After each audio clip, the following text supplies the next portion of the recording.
اس وقت ہمیں جو بیٹھنا ہے اور سوچنا ہے امت کہاں جا رہی ہے.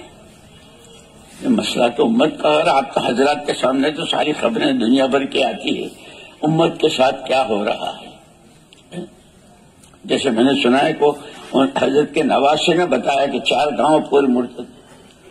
اور یہ مجھے یاد ہے ہمارے رائے گنج میں وہ حاجی عبد الوہاب صاحب ہوتے تھے نا رائے گنج میں پاکستان، انہوں نے مجھے خط بھیجا تھا مولانا الیاس صاحب رحمۃ اللہ علیہ کا. Subscribe Al Bayan at Tube Official. میں پڑھ رہا تھا یہ پنجاب جب مرتد ہوا تھا پورا ہی پنجاب وہ ہو گیا تھا، گاؤں کے گاؤں، علاقے کے علاقے. اس وقت مولانا محمد الیاس صاحب رحمۃ اللہ علیہ بالکل مایوس ہو گئے تھے کہ امت تو ہاتھ سے گئی، اب یہاں رہ ہمارا تو یہاں رہنا، ہم تو امت ہی کی وجہ سے تھے. جیسے حضرت مدنی رحمت اللہ علیہ کو ان کے بھائی، بڑے بھائی جو مدینہ منورہ میں تھے اور تقریباً 1/3 مدینے کے مالک تھے اس وقت میں زمینوں کے اور اس کے اعتبار سے، بار بار لکھتے رہے اختلافات اتحاد اور یہ سارا. تو حضرت مدنی رحمت اللہ علیہ ہم تو جہاں امت ہے وہاں ہے ان کی وجہ سے. تو مولانا الیاس صاحب رحمۃ اللہ علیہ یہ سوچ کر کے کہ جب امت نہیں رہی تو کیا کریں، ہجرت کی نیت سے تشریف لے گئے تھے. وہ خط میرے سامنے تھا. ہجرت کی نیت سے، لیکن بے چینی بہت تھی کہ آدمی کی جیب سے 5 روپے کا نوٹ گر جائے تو صبح سے شام تک میرے پیسے تسبیح پڑتا ہے. امت حضور نے کیسے بنائی تھی،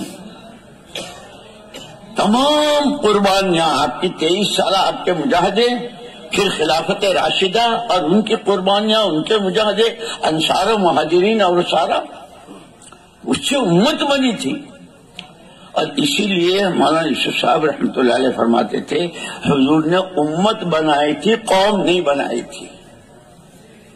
قوم بنتی ہے تعصب سے اور تہذب سے، گروپ بندیوں سے، میرا آدمی، میری زبان، میرا علاقہ، میرا، جس کو حضور نے عرفات میں سب عصبیت جاہلیت کو قدموں کے نیچے دفن کیا تھا. مولانا الیاس صاحب رحمۃ اللہ علیہ نے اس وقت کے جو حجاز مقدس کے چوٹی کے علماء تھے ان کو جمع کیا.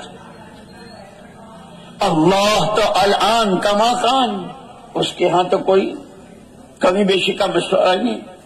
قرآن اس کا کلام، وہ بھی اس کے وعدے، اس کی وعیدیں بھی سب اسی طرح ہے. پھر امت کا یہ حال کیوں ہے، روز ذلت و خواری کی طرف کیوں ہے؟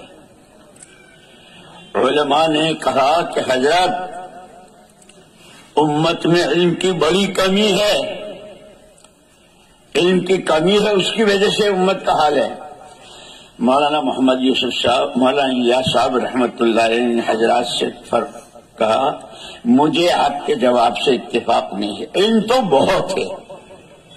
اور پھر مولانا الیاس صاحب رحمۃ اللہ نے فرمایا کہ ایک آیت کی کتنی تفسیریں ہیں، عبداللہ ابن عمر کی، عبداللہ ابن عباس کی، عبداللہ ابن مسعود کی، ایک ہی آیت کی. اور حدیث کہ ابھی طالب علم کی عبارت پوری نہیں ہوتی اس سے پہلے شیخ فرماتا ہے بچوں 42 قول ہیں، 45 قول ہیں. اچھا، اللہ کی شان، اس وقت میں میرے سامنے ایک تفسیر بھی تھی، میں خط پڑھا تھا، ایک تفسیر دیکھ رہا تھا، اس میں بحث چل رہی تھی گھوڑے نے لات ماری تو تاوان کس پر.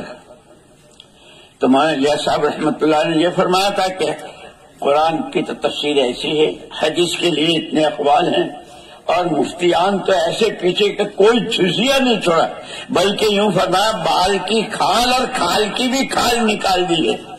وہ بحث چل رہی تھی، گھوڑے نے لات ماری تو مفتی پیچھے پڑ گئے. کھڑا تھا کہ چل رہا تھا، کھڑا تھا تو یہ، چل رہا تھا تو یہ، تاوان کس پر؟ وہ اس کا مالک سوار تھا یا زمین پر تھا؟ سوار تھا تو یہ پیچھے سے ہانک کے لے جا رہا تھا گھوڑے کو یا آگے سے لگام پکڑ. مجھے ہنسی آگے پڑھتے پڑا، کہاں لات ماری تو نے، اس کی حالت خراب کر دی. یہ سارے مفتی پیچھے پڑ گئے. مولانا الیاس صاحب رحمۃ اللہ نے فرمایا کہ قرآن بھی وہی ہے، اللہ بھی وہی ہے، وعدے بھی وہی ہے، اور اس کے وعدے حق. پھر امت کا. پھر مولانا الیاس صاحب رحمۃ اللہ نے کہا الیس اللہ بکاف عبدہ من یتق اللہ یجعل لہ مخرجا من یتق اللہ یجعل لہ من امری یسرا. یہ قرآن میں ہے، لیکن کہ ہمارا یقین کے مسئلے میں ہم اتنے کمزور ہیں کہ ایک غیر متعلق آدمی، ایک عامی آدمی کو کوئی عامی آدمی کسی بات کا وعدہ کر دے. جیسے مولانا الیاس صاحب رحمۃ اللہ نے مثال دی کہ ایک لڑکا نوکری تلاش کر رہا ہے، یہاں گیا وہاں گیا، کہیں جگہ نہیں، مایوس ہو کے واپس جا رہا ہے. ایک آدمی نے آواز دی، او لڑکے صبح کو ہمارے یہاں آ جانا، 8 بجے سے 5 بجے تک تجھے یہ کام کرنا ہے اور اتنا دوں گا. جان نہ پہچان نہ کوئی رشتے دار ہے نہ کبھی. اس آدمی کے کہنے پر اس لڑکے کا حال یہ ہے کہ ساری رات انتظار میں صبح کب ہو اور میں پہنچوں.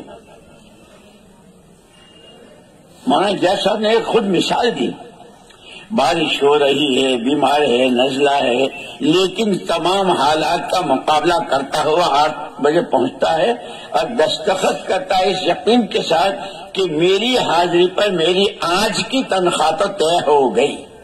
اور یہ سلسلہ مہینے بھر رہا تو اس مہینے کی تنخواہ سے گھر کے دال چاول کا انتظام ہو جائے گا. کوئی یعنی ایک آدمی کی بات پر اتنا یقین. ہم جو قرآن پڑھ رہے ہیں وہ تو اللہ کے وعدے ہیں، جس میں سارے علماء حیران رہ گئے، بہت وہ گئی. خیر اس کے بعد پھر حضرت کی جس طرح رہبری ہوئی اللہ کی طرف سے، حضور کی طرف سے، اور ماشاءاللہ میں یوں کہتا ہوں کہ ہمارا یہ علماء